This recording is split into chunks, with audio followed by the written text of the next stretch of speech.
lot of work goes into every Marine band performance. The 60-plus musicians on stage put a lot of time and effort into their music making, but there's another group of people behind the scenes working even harder. And without them, most of you wouldn't have the chance to hear us perform.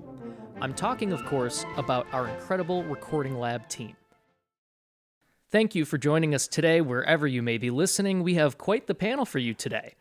First off, we have our Assistant Chief of the Recording Lab, Staff Sergeant Ophir Paz. Hello, Ophir. Hi, good to be here. Next, our Chief of the Recording Lab, Gunnery Sergeant Michael Ducasu. Thank you for joining us, Mike. Thanks for having me. And then finally, we have our lone instrumentalist, our Principal Euphonium, Master Gunnery Sergeant Mark Jenkins. How are you, Mark? Good, Connor. Thanks for having me. Yeah, well, thank you all for joining me, and we'll get into it. I know all of us here at the Marine Band are extremely thankful and proud of our recording lab, but for a typical concert goer, you might not be as familiar as what the recording lab does. You might not be as familiar with that as you are with the instruments on stage. So in very general terms, what is it that you do here at the Marine Band? Sure. So the recording lab is actually kind of split into two worlds, especially nowadays. We have audio professionals as well as video professionals, and we go out to every concert and support it on either an audio or a video standpoint. So let's say we're out in the public doing a concert band, just open concert, playing a bunch of stuff, and that particular one, we want to document it in, either an audio or a video way. The folks from the recording lab will be out there to help assist with those types of things. But in addition to the recording side, you keep hearing the term recording, we also do live sound reinforcement as well. So there's actually, on one particular concert, we might have three particular humans doing different things in order to support that concert from a live sound point, a recorded sound point, and a video sound point. Right, and we only have, maybe one, maybe two performances a week that we need you guys for, right? Yes, it definitely stays busy. That was a joke in case anyone listening didn't quite catch that. They are very, very busy all the time. Yes. So in addition to supporting the stuff that we do for live concerts, Ophir, maybe you can talk more about some of the recorded stuff we do outside of the concert realm. Sure. So we do record quite a bit. We do have the annual album, which consists of usually the band. We end up recording multiple pieces for the album, which gets released usually around December every year. And in the past few albums, we've done double albums. Other than that, we also record small projects for releases, such as produced videos, produced audio. So double album, also known as basically just two albums, right? Yes, there's quite a bit of music. Right. So, Mark, I think that even you and I as performing members of the band don't always catch all of the work that the lab does for us. What are some of the things that you're most impressed by as an instrumentalist from our side of things? Well, there's a lot. I remember when I was thinking about this question, I thought about the first time I heard the Marine Band recorded. It was in 1994. I was in high school. I just dated myself. I was two. So. Okay, thank you, Connor. Thank you for bringing that up. I was at my friend's house, and we were listening to his dad's record collection, and he had a cassette tape of the Marine Band. It was our first overtures recording that we did in the 80s with Colonel Bourgeois. And the first track on that was that really great arrangement of Dvorak's Carnival Overture that we've played on tour a few times. And he pushed play on that thing, and the sound that came out of that recording was just, I think all musicians have had that experience in our lives, that recording or those recordings that just make us just absolutely marvel at music and recorded sound. And this was one of those takes. And ever since I've gotten to this place, it's been over 20 years since I've been in the Marine Band, I've just always been so impressed about the level of sound that we can get out of these recordings. And it's not just in a studio with all of the controlled circumstances and the controlled environment. Like Mike said, it's outdoors, it's in hot, it's in cold. I mean, the recording of the inauguration, for example, is a marvel that it sounds that good. one of the things that we did a few years ago was, I think it was an education conference up in Baltimore, and we were in some convention center ballroom, and there was zero reverb in that room, and the whole band was set up, and we played a really hard program, and I'm thinking to myself, how is this ever going to sound decent? And I listened to the recording, and it sounded like we're in Carnegie Hall or something. I mean, the amount of work that it takes to put that level of sound in a recording is unbelievable. And it's not just the recording process. The recording crew is there before anyone else gets there. It takes hours to put up the mics, to put up the systems. Then they do the recording session, and then we all leave and get to go home. And they have to stay back and tear it all down. And when we're on tour, they have to do it again the next night and the next night while, driving a car from town to town. And they actually set up the podcast rig that we are talking on right now. They set it up and sat down to be interviewed. So they're often the unsung heroes. But again, without them, there really wouldn't be a United States Marine Band because no one would hear us outside the D.C. area. So it's a tremendous job, and I'm very, very grateful for Mike and all the crew that he has. So great job, guys. So, Thanks Mark, so much. you mentioned the Marine Band sound, and I think it's pretty apparent for anyone who listens to even just recordings of us that we kind of present this iconic Marine Band sound as it's sort of been labeled by others in the past. So, if any of you at home have been able to come to a live performance of ours, I don't think there's even too much of a difference between what's captured by the recording lab and what you hear live. Obviously, there's a difference with live performance, but you all capture that sound really well. But what is that sound? What is it that you look for to capture and get on the recording so that people can hear the true Marine Band? Sure, it's an interesting question, and we get that one quite often. And it's a situation where we're not necessarily looking for a particular setup in every situation, because as Mark mentioned, when we're out on the road, when we're honestly even in town doing different venues, every place sounds different, but there is one constant, and that is the band in front of us. So no matter where we are, no matter what we are doing in the country or even across the world, the band is the constant. So we're very fortunate. The band, as you all know, is awesome, and we are really fortunate to be able to record them all the time. So we know one thing: the band is going to set up in a very particular way, and that allows us to deploy our resources in order to capture it. So we're always focused on what is the band playing that day, and how can we get it to be consistent from recording to recording. And that's honestly a whole team effort to talk to the stage managers and say, hey, is your setup changing today? Hey, are we using horn shields today for our French horns? Hey, are these things getting deployed? Because then we know this is going to change the sound of our band, which is what we're inevitably trying to capture. So what is the Marine Band sound? It's the Marine Band. The musicians have a particular vibe, and we're just there to capture it, because they are the constant from, the recording that Mark mentioned from a long time ago in the 90s. Sorry, that wasn't too long ago. All the way through to the stuff that we're recording today, the band is always the constant. Right, and something interesting you mentioned. So do you adjust your strategy based on what repertoire is picked? There isn't just a standard setup, here's the band recording setup. Do you change that based on the pieces? So, we actually do change it quite a bit, but we have our usual go-tos. We start off with our main array, which is consisting of multiple microphones at specific measurements. And we do end up changing the height of it, the distance, and the surrounding mics. One thing I want to note is, yes, we have the sound of the Marine Band, but we have so many different ensembles within this organization that we need to adjust our approach to every single group. And then another thing to consider is that we, as recording engineers, as audio people, as video people, especially in the live performance situation, we capture a moment in time that will never be repeated the same way. And so we need to be able to portray it to the listener the way that it was at that moment. One thing that stands out to me is that back last summer, we had a performance at Kennedy Center with the great John Williams. And he noted that one of his highlights of performing and conducting the Marine Band is the bass drum. The way the bass drum projects in any space. And really our job is to take that sound and make sure that it sounds as natural as possible to the listener, to the other end of that process.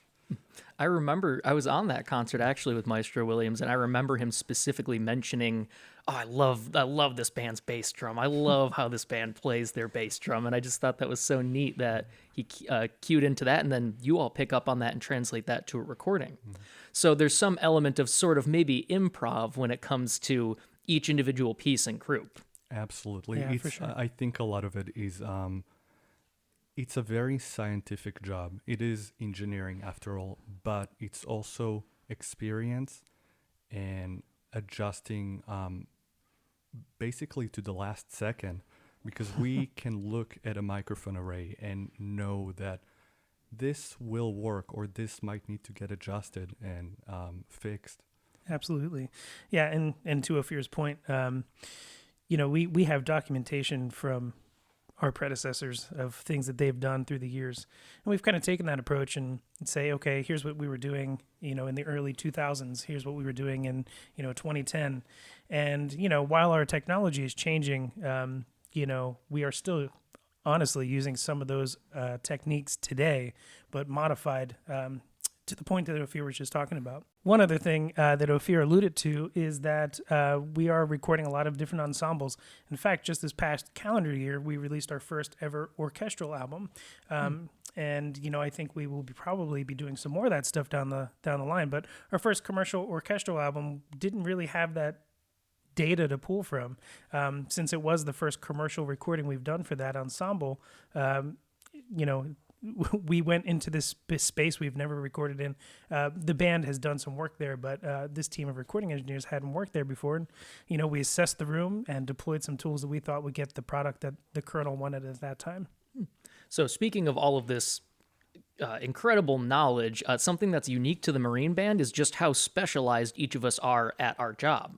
We have performing members that hold music degrees all the way to doctorates like Mark here, but that specialization stretches to every corner of the band. Mike and Ophir, what kind of training and experience did you have in recording technology before joining the band? Sure. So my path is a little unusual. When I first got into music, sound was not something that I did. I went to college to become a music educator and a jazz performer. And while at Temple University studying those things, I was approached to get into live sound as part of my work study. And I never really thought it would turn into the path that it took me to today.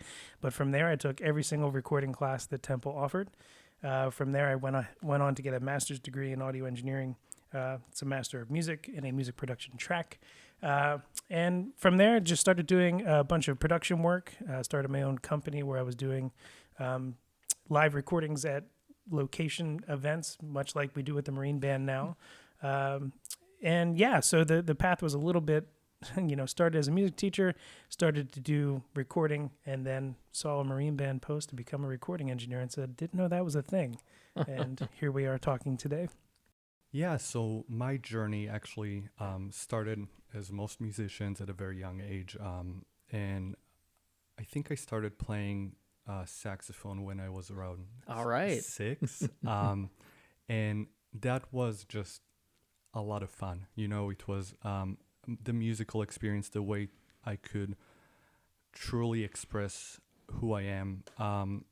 And at that point, as time evolved, I started wanting to write music and capture it and just layer things, but there was no way to do that live.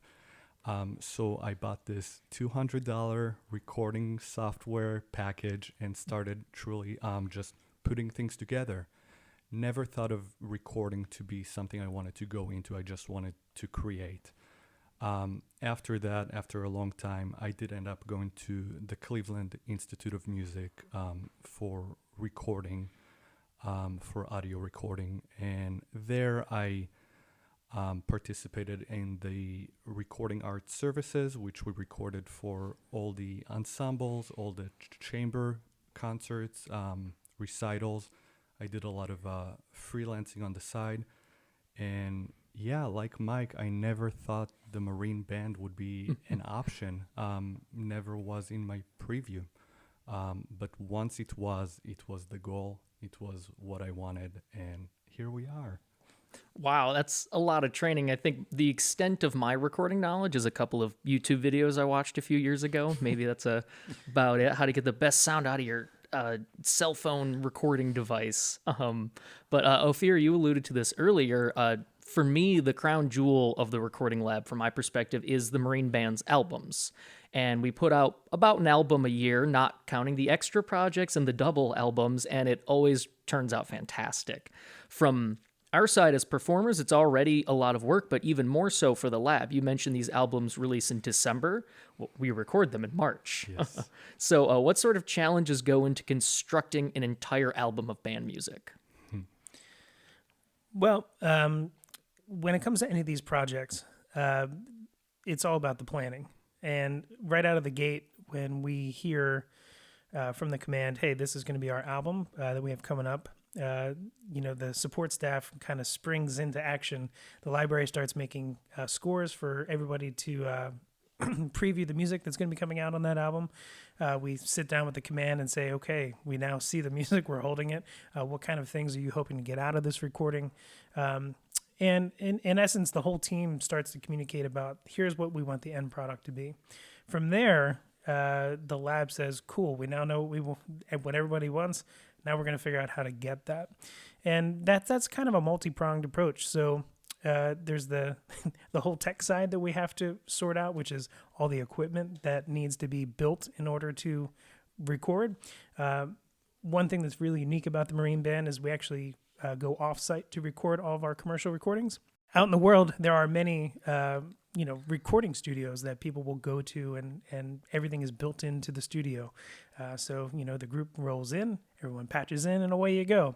In our situation, we actually take the studio to a location. So because of that, it requires a bit more planning, a bit more research, and a lot more building of stuff. Which is, our first great challenge. So once we design all the equipment, we get that sorted out, we go through and pick all the microphones and all that stuff for that particular thing. But then it's the on-site bit, which I mentioned earlier today, was, a collaboration with the stage managers, figuring out where all this stuff's going to be on stage, because, we have one shot to record these things. But the nice thing about a studio setting, even at a location, is that we get multiple chances to record something in a really tight timeline. So that's the biggest challenge with our recording sessions is, hey, we have, the full ensemble on stage, we have the piece of music that we're trying to record, and we have just a few hours to do sometimes some really difficult material. So who does the editing in the recording lab? So obviously there's a little bit, we try to keep the live performance aspect of it as true as possible, but there is some editing that goes into these recordings. Who in the recording lab stitches that together and is the surgeon for these recordings? Sure. Yes, the recording process is one thing. The editing process is a whole different monster. Indeed. So basically what we end up doing is we have producers on site who take notes and truly gather every single information about every single take and decide what's the best take to use for any given moment. Once that is being done, they give us the feedback and they give us a list of those takes. And the people who edit it is our 4 audio engineers. And we go into the studio and start gluing together the final product. Yeah, and then once we ended up getting those final stitched pieces together, we'll take it into a process that we call mastering. In essence, we will get that final product and get it set to go out to the world. So mastering is kind of our last step where we apply any last bit of processing that we might want to do, but then we get it set to go to a streaming platform, go to a CD, wherever it is going, we will create a master that will go out to the world for that media. Mark, speaking of recording sessions, from our side of the instrumentalist process, do you as a performer prepare or play any differently when we're on stage for this limited amount of time trying to get things in the can? That's a good question.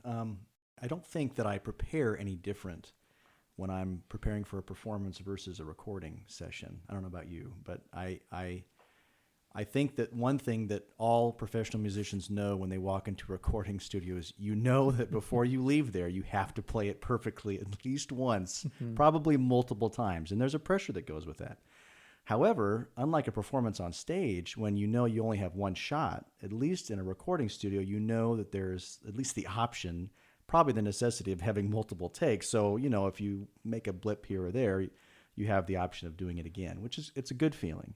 But like I said, you do know that you're going to have to play it multiple times perfectly, probably before you leave. And that does create some pressure.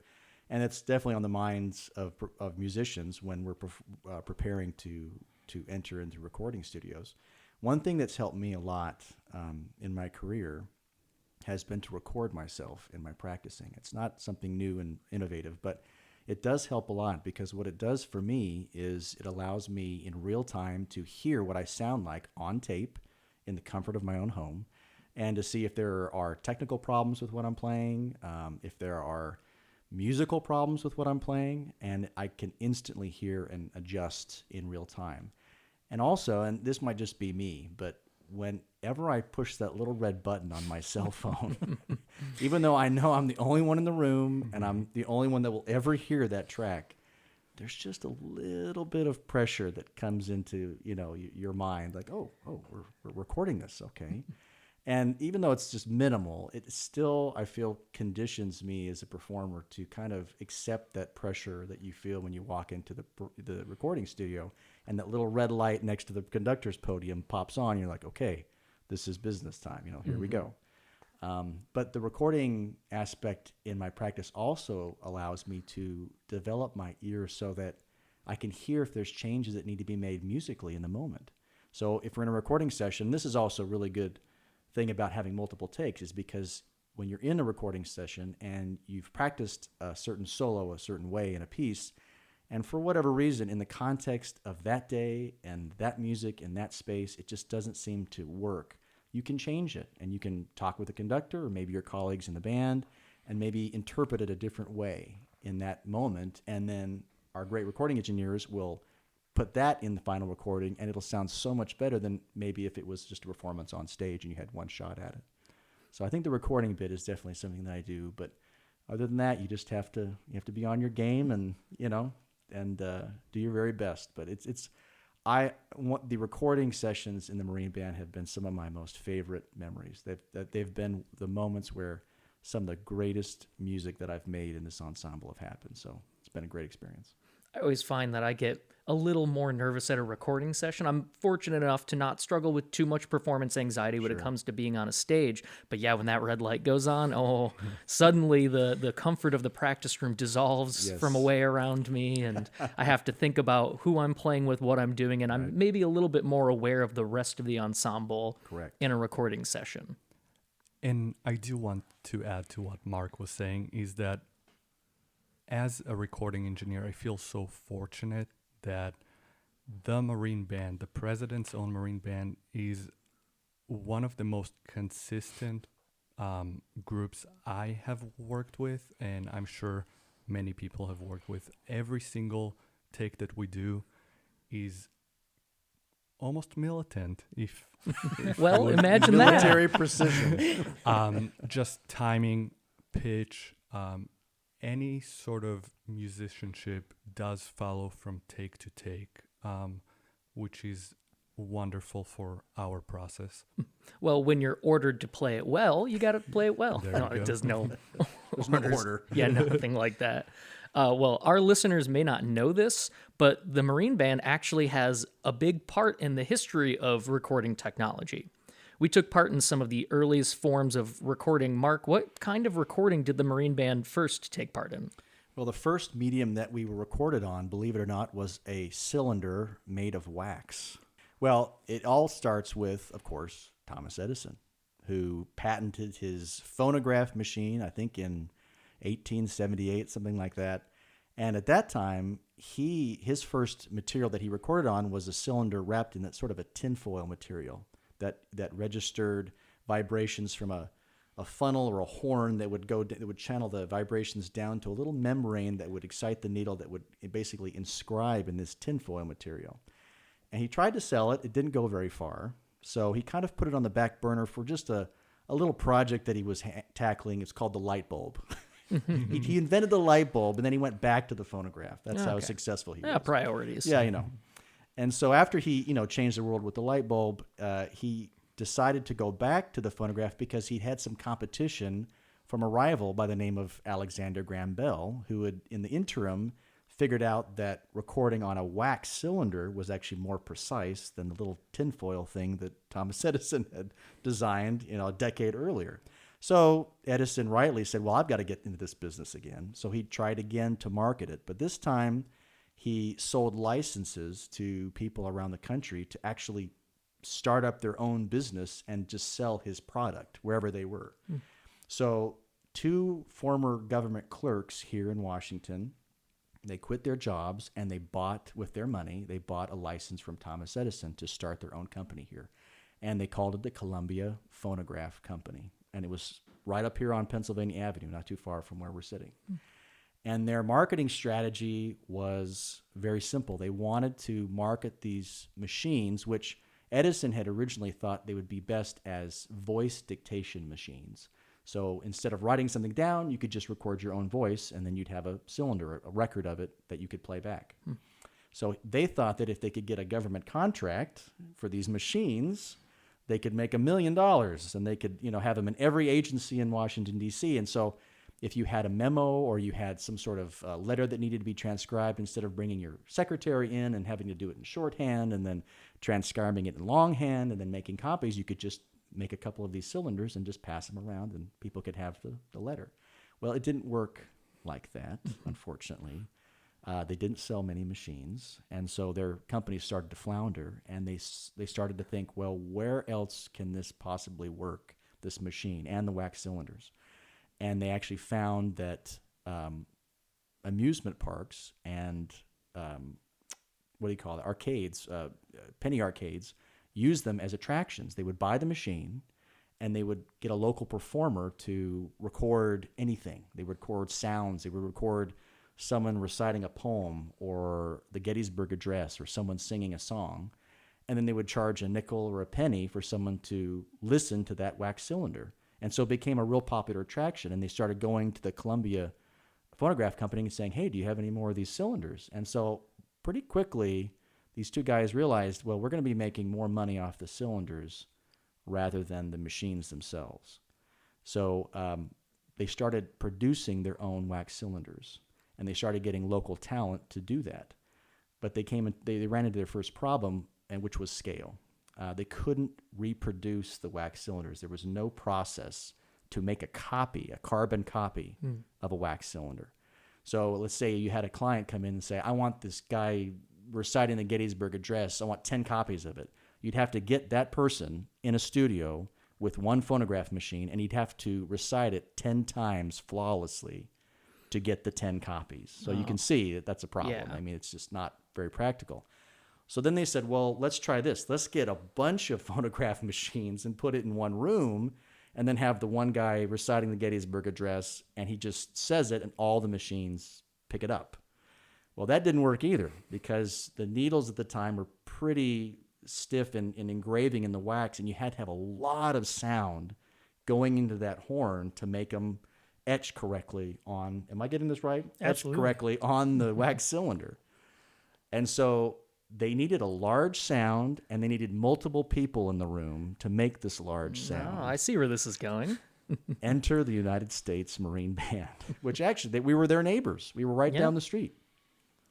So I think this was 1890, and the Columbia Phonograph Company approached the band director of the Marine Band, who happened to be John Philip Sousa, and they asked him if he would be interested in having the band record some of his most famous marches. So Washington Post March, the Thunderer March, Semper Fidelis, and all of these were pretty popular at the time. So it might have been a pretty lucrative idea for Sousa, but actually he was leery of it. He didn't, even after he left the Marine Band, to the point where he retired, he never respected the recording industry itself. He's the one that coined the term canned music, if you've ever heard that term. And actually, it's because the wax cylinders used to come in, they look like cans. So he called it music in a can, canned music. And the reason he didn't like it is because, well, number one, let's be honest, the sound quality was really not great. I mean, you could hear there was sound in there. You'd maybe be able to hear that it was Washington post-March, but I mean, it didn't sound anything like the live Marine band. Yeah, you can't hear the alto 2 part going on with a counter melody, right? That's exactly what I was thinking, yes. So he didn't like it for that reason, and Sousa also was actually kind of leery of it because he had made a lot of money at that point with making sheet music of his marches. So if you loved the Washington Post March, you could go into the local music shop and you could buy a copy and go home and play it on your banjo or your piano or wherever. And he thought that if people had a record of it, they wouldn't buy his sheet music. So he was kind of skeptical. But he signed the contract, and in the next 2 years, between 1890 and 1892, the band recorded over 230 tracks for Columbia Records. Wow. We have a lot of them, not all of them. Is it UC Santa Barbara that has their archive, Mike? Yeah, and we actually still have a lot of those cylinders in our archive in our basement in our library. So it's very cool to go hold one of these canned music vessels. But yeah, we had them all transferred, and they're living in our archive. And we have some of those digitized, and just because I'm curious as well, here's a little snippet of what those sounded like.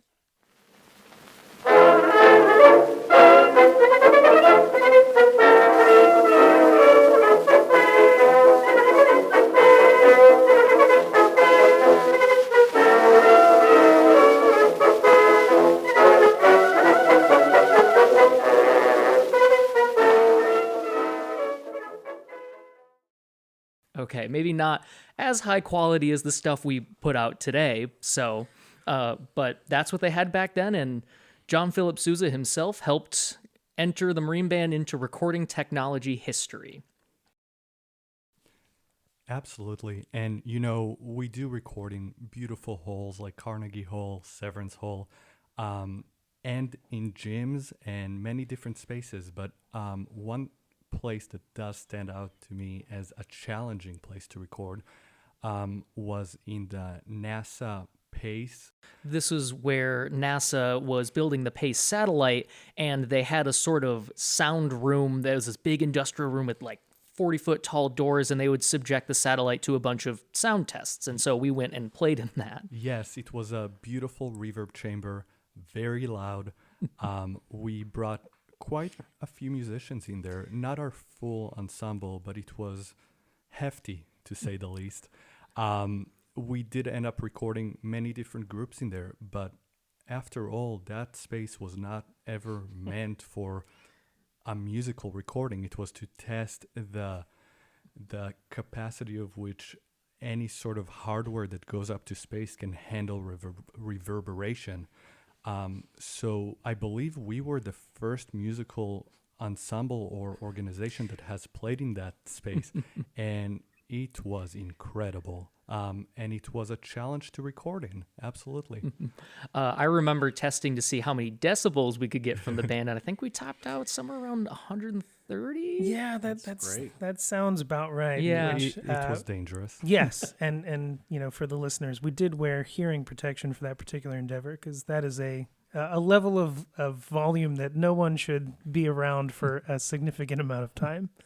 Something that I remember, just my view of thinking, oh boy, how's the recording lab going to deal with this? We had a concert at the National Harbor once, and a boat was on the water, as boats are during the concert, and it was playing very, very, very loud, likely copyrighted music that I'm sure, I mean, I could hear it while I was playing, so I'm sure the microphones maybe picked up some of it. How do you deal with something like that?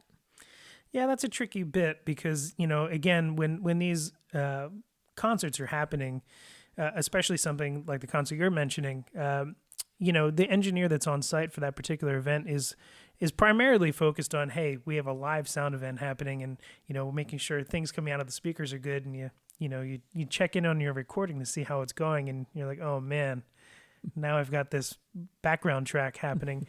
So we have some tools in post-production to try to help us remove some of these things. They're actually really great pieces of software that can help us, analyze that particular recording and say, okay, I can see on this recording that there is some weird stuff in this one frequency range, and we can actually highlight that and attempt to remove it. And sometimes when we remove those things, we can scrub the recording of these artifacts. We deal with that a lot with coughs, with sneezes, candy wrappers. That's a big one. Cell phones ringing during a concert. These are all things that we have to go into this software and analyze and try to get out what we can. The software can only go so far. So sadly, we can't remove all of them, but we try to get as much out as we can. So, just a last question before we go here, because I can't help but ask it. The Marine Band isn't always playing on at Carnegie Hall or in the Severance Music Center or anything like that. Sometimes we're playing in a gymnasium on tour or outside, and there's an unexpected front of lots of rain. So, what are some of the most unique challenges, Ophir and Mike, that you two have faced recording the Marine Band? Well, Ophir kind of alluded to this earlier. When we first walk into a venue, we're probably looking for things that no one else is. Okay, I hear the lights. Cool, that'll be something I'll have to deal with later. The HVAC is really loud in this room. I've been on a few of those, yeah. But, as we alluded, we also play out in town, indoors, outdoors. When we're on tour, we're in a gym, as you said. All these rooms have their own challenge. Luckily enough, we do have a lot of tools to help us address some of those things in post-production that we can remove some of them. But, when we're out at the Capitol, we're playing a beautiful live concert for all these folks. And, the grasshoppers add a very unique soundtrack in addition to what we're recording that fine evening. How was the cicada summer? We had a 17-year brood come through a few years ago. Yeah, it just adds some charm to that recording because there's nothing you can do about it. But that was the night, and that's what we recorded. Some of the challenges, we can't even list them because there's so many. And the greatest thing is once we get the band set up and we deploy our microphones, we know that there's going to be a product from that night, and it's going to sound great. It's one of those things where some of the unexpected things that pop up, that's the beauty of live music and not studio controlled music. And location recording, especially in the classical realm, it's one of those things where we're all about recording the details, and sometimes you get a little bit more than you bargained for. Wow. Well, we all thank you so much for your expertise and appreciate it greatly. Mike, Ophir, Mark, thank you so much for joining me today. Thank you for having us. Thank you.